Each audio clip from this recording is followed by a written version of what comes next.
আসসালামু আলাইকুম, welcome back to my rainbow cooking ব্লগসে। আজকে আপনাদের দেখাবো ছানার কাঁচা গোল্লা। নতুন নতুন ভিডিও পেতে সাবস্ক্রাইব করে আমার পাশে থাকবেন। যাওয়া যাক মূল রেসিপিতে। দুধ জাল করার পর দেখলাম দুধ ফেটে গেছে, তাই ভাবলাম ফেলে না দিয়ে বানিয়ে নেই ছানার কাঁচা গোল্লা। ছানার বাড়তি পানিগুলো একটি স্ট্রেনারে দিয়ে ভালো করে ছেঁকে নেব। পানিগুলো ছেঁকে খুব ভালোভাবে চেপে চেপে পানিগুলো ঝরিয়ে নেব। পানিগুলো ঝরানো হয়ে গেলে একটা বাটিতে ছানার অর্ধেকটা উঠিয়ে রাখবো এবং বাকি ছানাগুলো একটা পাত্রে নিয়ে নেব। পাত্রে ছানাগুলো নিয়ে এর মধ্যে দিয়ে দেব 1 কাপ চিনি। আপনি আপনার স্বাদ মতো চিনি দিয়ে দিবেন।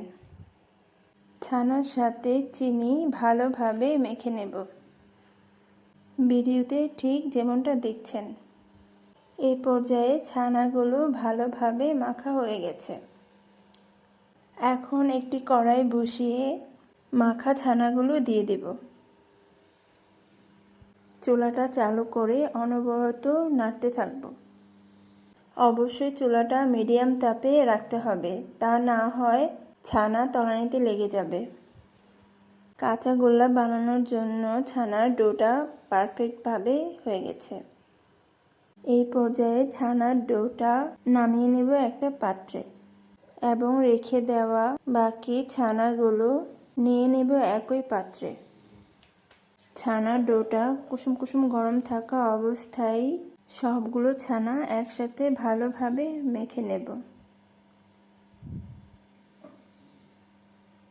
অবশ্যই ছানাগুলো ভালোভাবে মেখে নেবেন, তা না হয় গোল্লা তৈরির জন্য গোল শেপটা আসবে না। কাঁচা গোল্লা তৈরির জন্য ছানাগুলো পারফেক্টভাবে তৈরি হয়ে গেছে। এখন হাতের মুঠে নিয়ে গোল গোল শেপ করে বানিয়ে নেব কাঁচা গোল্লা। আমি গোল্লাগুলো বেশি একটা বড় করি নাই, মাঝারি সাইজেই রেখে দিয়েছি। এভাবে সবগুলো কাঁচা গোল্লা করা হয়ে গেছে আমার। এখন একটা বাটিতে নিয়ে নেব গুঁড়া দুধ। গুঁড়া দুধে কাঁচা গোল্লাগুলো ভালোভাবে মিশিয়ে নেব। এতে করে কাঁচা গোল্লার স্বাদ দ্বিগুণ বেড়ে যাবে। কাঁচা গোল্লাগুলো আরও দ্বিগুণ সৌন্দর্য দেখানোর জন্য দিয়ে দিয়েছি জাফরান। এটা সম্পূর্ণ অপশনাল। ছানার কাঁচা গোল্লাগুলো দেখতে যেমন আকর্ষণীয় লাগছে, খেতেও এর স্বাদ দারুণ। সম্পূর্ণ ভিডিও দেখার জন্য ধন্যবাদ।